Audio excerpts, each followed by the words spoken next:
There is a particular kind of morning that soldiers remember for the rest of their lives, not because of what happened before sunrise, but because of what they knew was coming after it. May 22nd, 1863 was one of those mornings. The Mississippi River rolled thick and brown beneath a pale sky.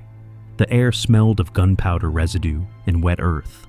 Along the ridgelines above Vicksburg, Confederate soldiers checked their rifles, adjusted their sights, and waited behind earthworks that had taken weeks to build.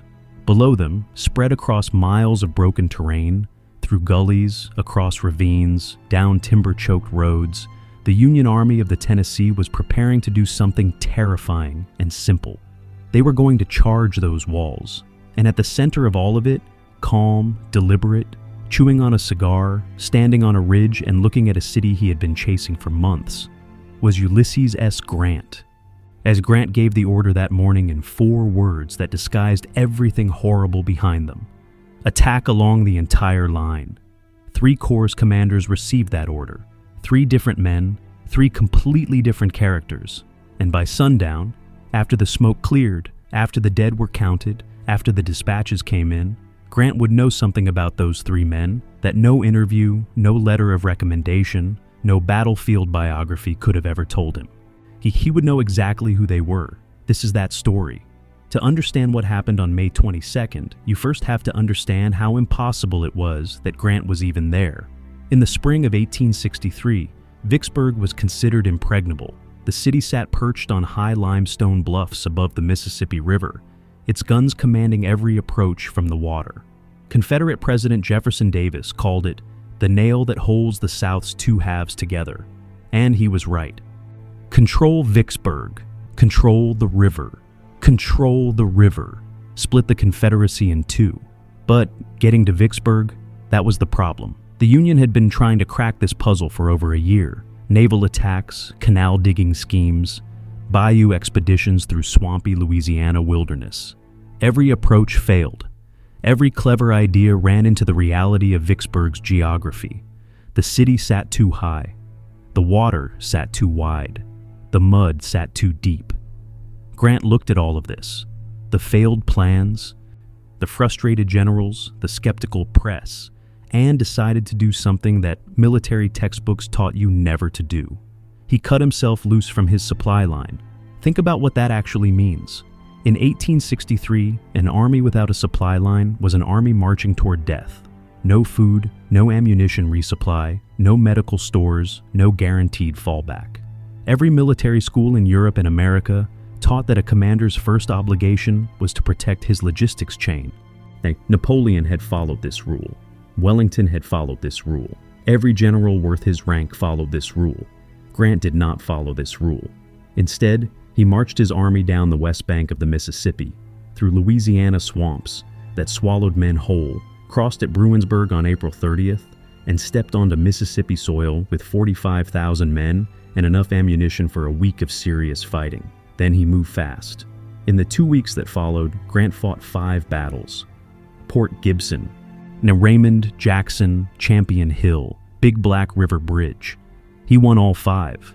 He drove Confederate General John C. Pemberton's Army of Mississippi back into Vicksburg like a man herding cattle through a gate.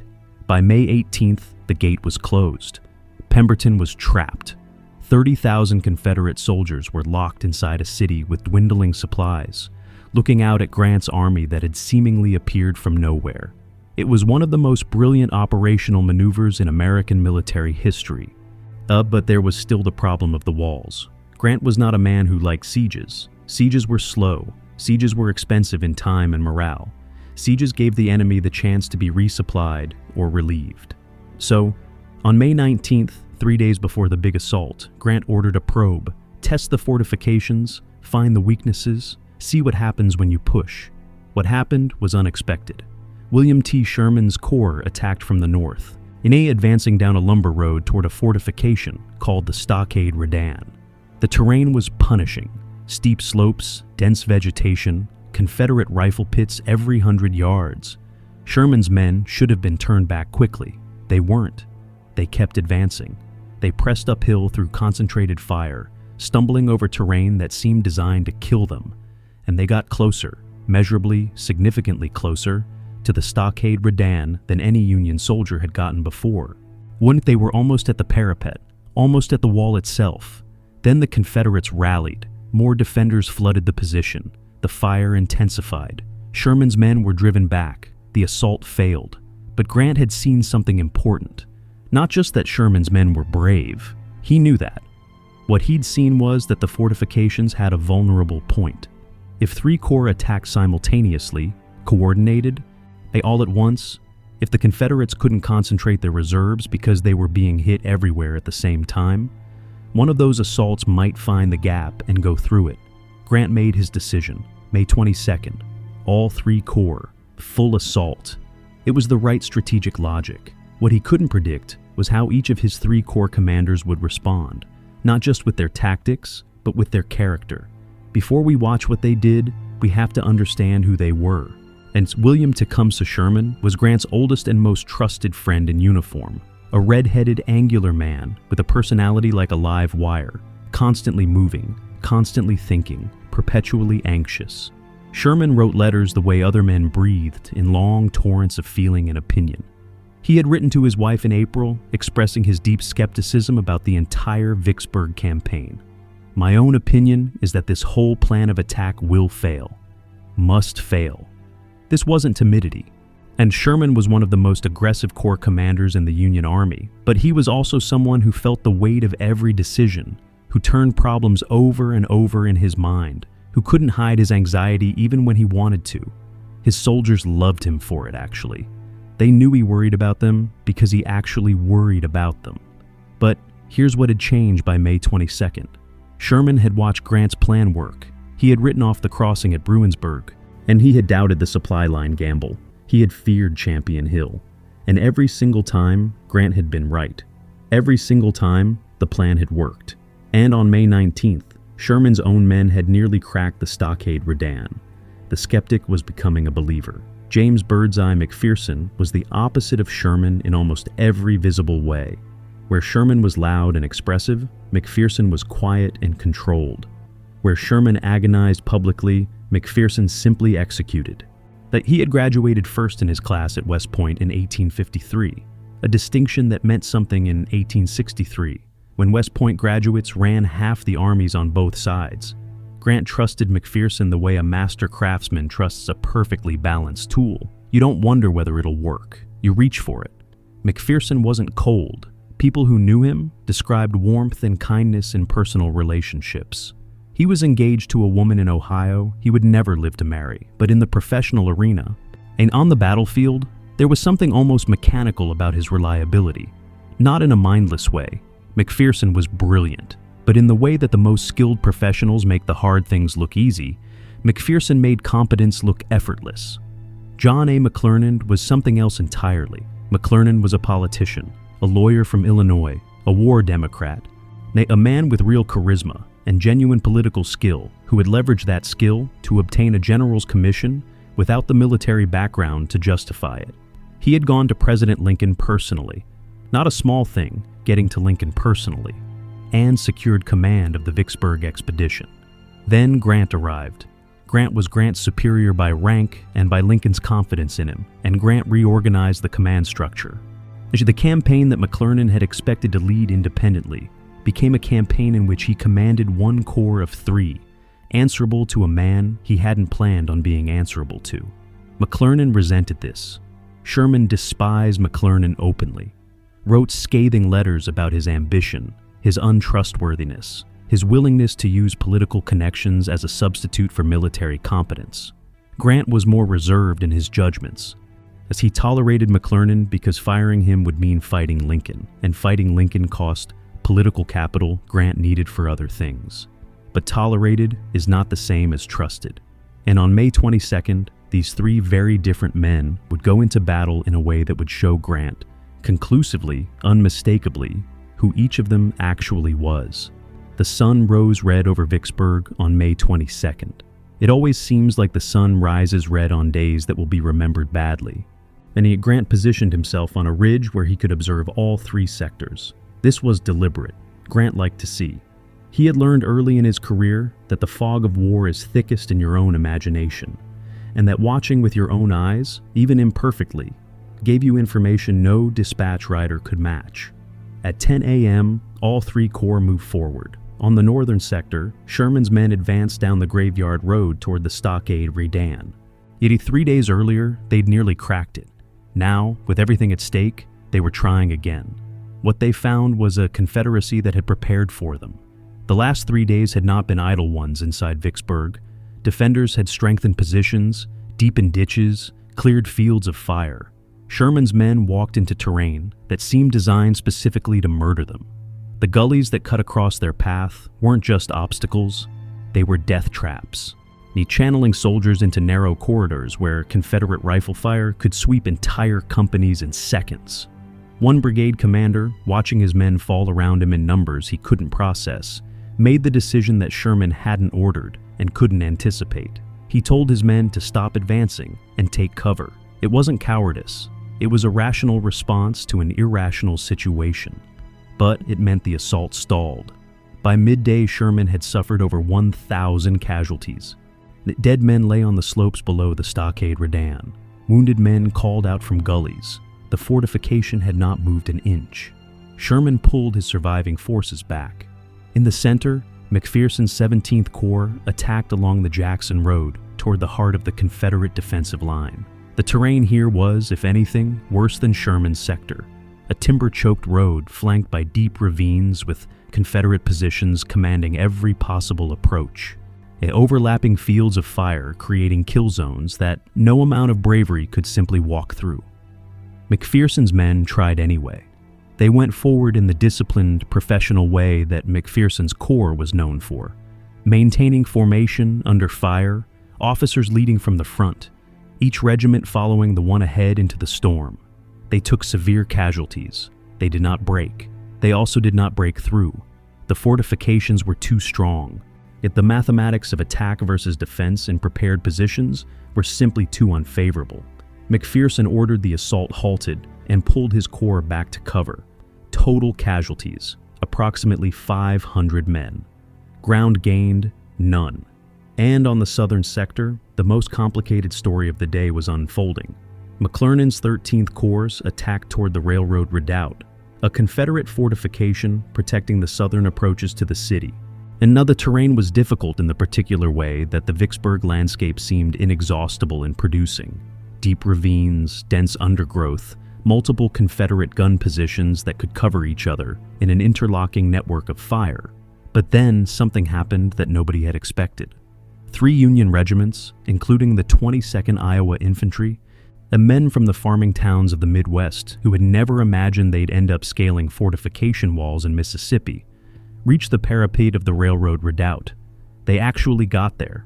For a few extraordinary minutes, Union soldiers stood on top of Confederate earthworks. The flag went up. The impossible had happened.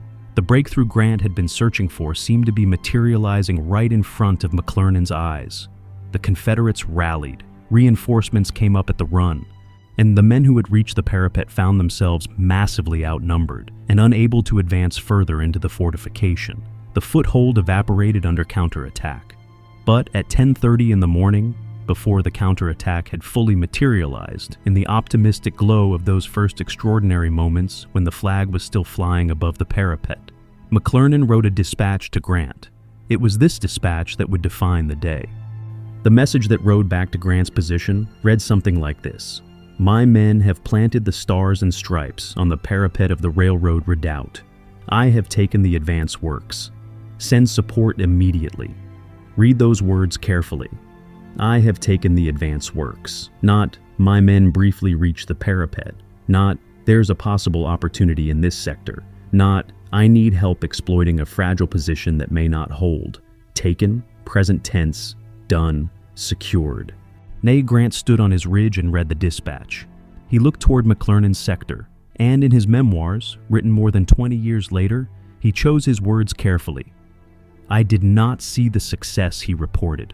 5 words, each one carrying weight. He couldn't see a breakthrough from his position. The fighting in McClernand's sector looked confused, not like the decisive capture of a key fortification, but like a continuing struggle in which the outcome was very much uncertain. Yes, but Here's the position Grant was in. If McClernand was right, if he really had taken and held that fortification, then this was the moment. This was what the entire campaign had been building toward.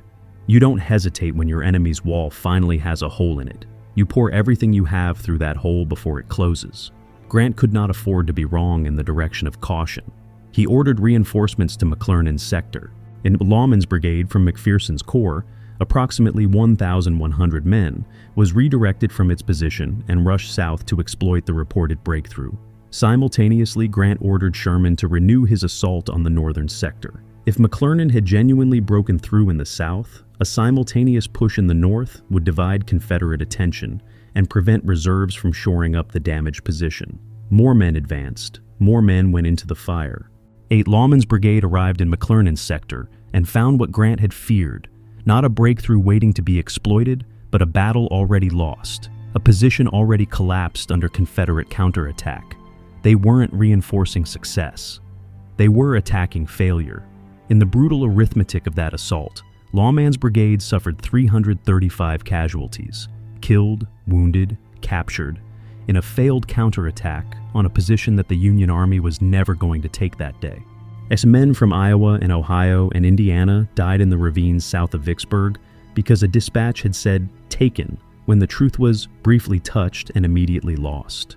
Sherman's renewed assault on the northern sector produced more casualties without producing a breakthrough. By the time the sun set on May 22nd, the Union Army had suffered approximately 3,200 casualties. The Confederates had suffered around 500. It was the worst single day of Grant's career to that point. That night at Grant's headquarters, the atmosphere was black. John A. Rawlins, Grant's chief of staff, a man whose loyalty to Grant was matched only by his willingness to speak uncomfortable truths to him, was furious. Not quietly, privately furious. Furious in a way that made the headquarters tent feel smaller. He had watched the afternoon unfold. He had seen the chain of events that connected McClernand's optimistic dispatch to Lawman's 335 casualties. The connection was not subtle, and Sherman was bitter in that particular way Sherman had. Not explosive, but cold and pointed. He had been telling Grant for months that McClernand couldn't be trusted. He had said it in letters, in conversations, in reports. He had watched McClernand maneuver politically, claim credit for other men's work, and position himself in the press as the hero of campaigns he had complicated rather than advanced. I told you, Sherman did not say out loud, but he didn't need to. McPherson said almost nothing, which was his way, but the stillness around him had a quality that anyone who knew him would have recognized. McPherson was a man who processed things quietly and completely. He had filed his report. Here is what I attempted. Here is what I encountered. Here is why the assault failed. No requests for special consideration. No suggestions that the plan had been flawed or the orders unrealistic. Not just the facts. Weren't offered to his commanding general for whatever use Grant could make of them. And Grant was thinking. Because here is what the day had actually shown him. Beyond the casualty numbers, beyond the tactical failure, beyond the immediate question of what to do next. He had seen Sherman attack when ordered despite his own doubts, suffer tremendous losses, and report the failure honestly and completely.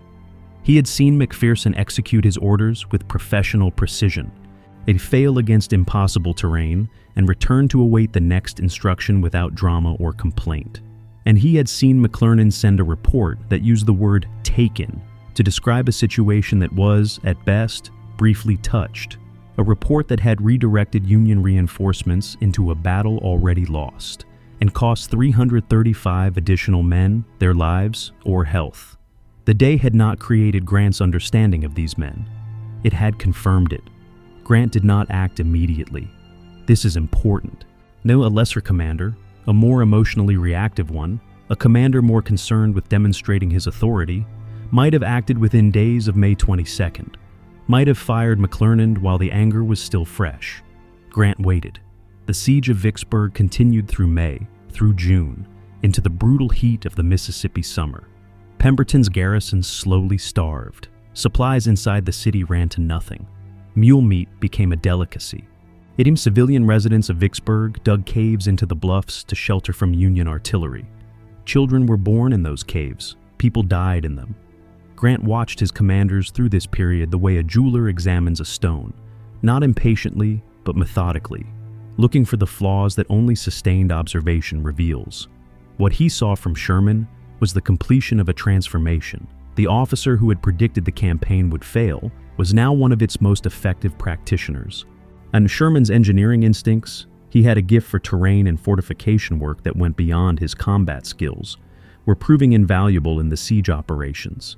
His loyalty to Grant, tested repeatedly by the frustrations of a grinding siege, held constant. Sherman had his opinions. He expressed them loudly. But when Grant decided, Sherman executed. What he saw from McPherson was the same thing he had always seen. Aide expressed with the same quiet competence. An officer who could be given any task and relied upon to complete it without needing to be managed. What he saw from McClernand was something else.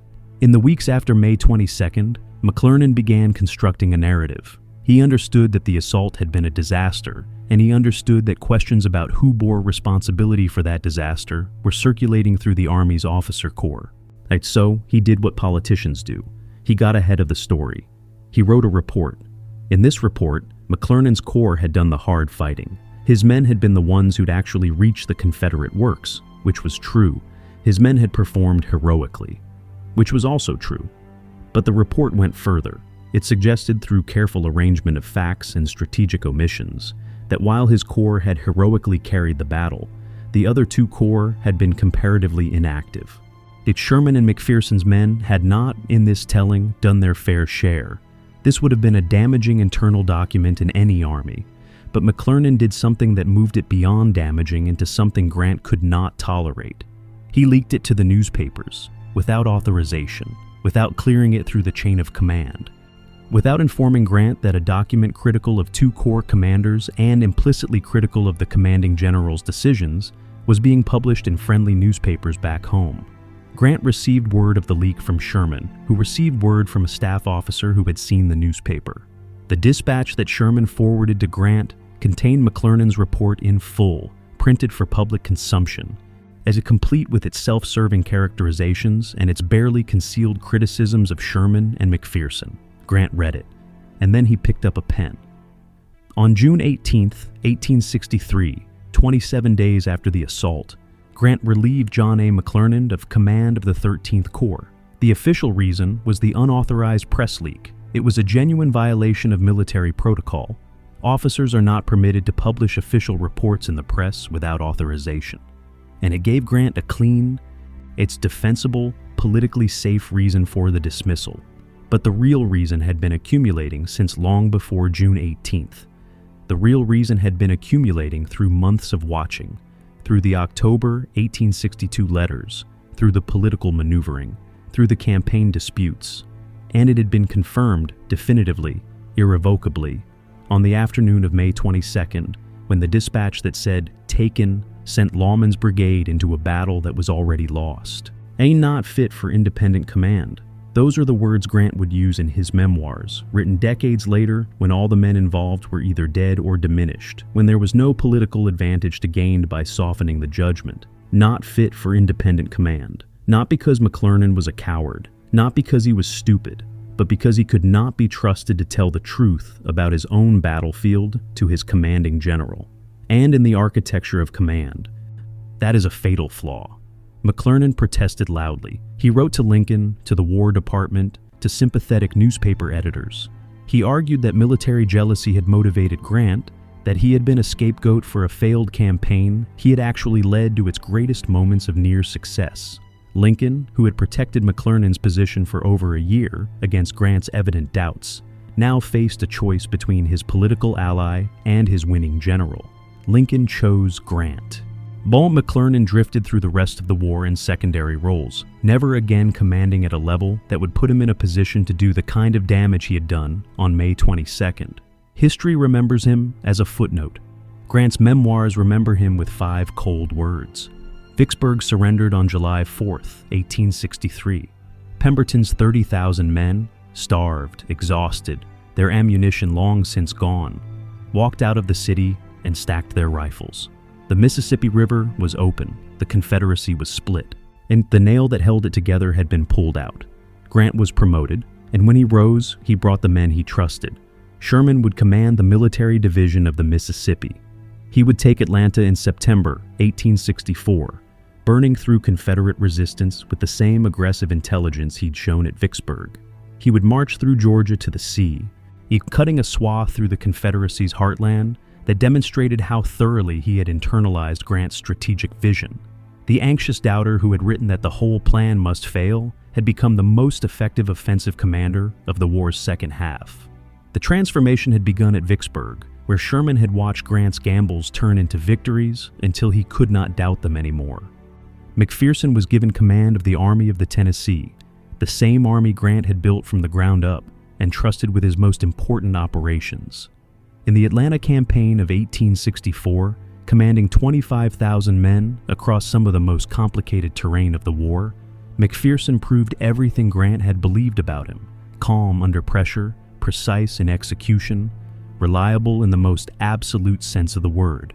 He was killed on July 22, 1864, and riding along the battle line to observe the fighting. He was cut down by Confederate musket fire at the Battle of Atlanta, doing exactly what he had always done, riding toward the danger to see it clearly, staying close to the fighting so he could command it accurately. His last official dispatch to Army headquarters, filed while under fire that morning, was characteristically professional and factual. Even in his final hours, McPherson was the officer he had been at Vicksburg, doing his job, trusting the men above him, leaving nothing unclear in his reports. Grant, when he received word of McPherson's death, reportedly said nothing for several long moments. Then, he was a noble man. It wasn't the language of military assessment. It was the language of genuine grief. Ulysses Grant was not, by temperament, a man who wrote philosophical essays about leadership. He didn't leave behind journals full of profound maxims or elaborate frameworks for understanding human character. What he left was his record, the accumulation of decisions made in real time, under real pressure, with real consequences. And what that record shows, traced from Vicksburg through the Overland Campaign through Appomattox, is a man who understood something that most leaders spend their entire careers failing to grasp. The most important variable in any organization is not strategy. It's not resources. It's not even talent. It's character. And specifically, and whether the people you depend on will tell you the truth. Sherman was anxious. McPherson was quiet. McClernand was ambitious. Grant knew all three of these things before May 22nd, 1863. What May 22nd did was not reveal these men to him. It confirmed what he had already come to understand through months of observation. And confirmation is everything, because action requires certainty that mere observation cannot always provide. After May 22nd, Grant knew with certainty that Sherman's anxiety was compatible with loyalty and honest reporting. He knew with certainty that McPherson's quiet competence was absolute and unconditional. He knew with certainty that McClernand, when under pressure, would misrepresent reality to his commanding general, if doing so served his own position. The battle that killed 3,200 Union soldiers in a single day had purchased one irreplaceable piece of knowledge: who could be trusted. And Grant built everything that followed on that foundation. The real lesson of Vicksburg wasn't about tactics. It wasn't about fortification design or corps coordination or the mathematics of siege warfare. It was about this: when you test people under real pressure, not simulated pressure, not the manageable difficulty of peacetime operations, but the bone-deep, career-ending, life-costing pressure of actual consequence, you learn something about them that no other method can teach you. And once you've learned it, you have an obligation to act on what you know. Grant did. The war, America's bloodiest, most consequential conflict, the one that would determine whether the country survived as a unified nation, was won in part because one general, standing on a ridge in Mississippi, watching 3 different men move through fire, understood what he was seeing and refused to pretend otherwise.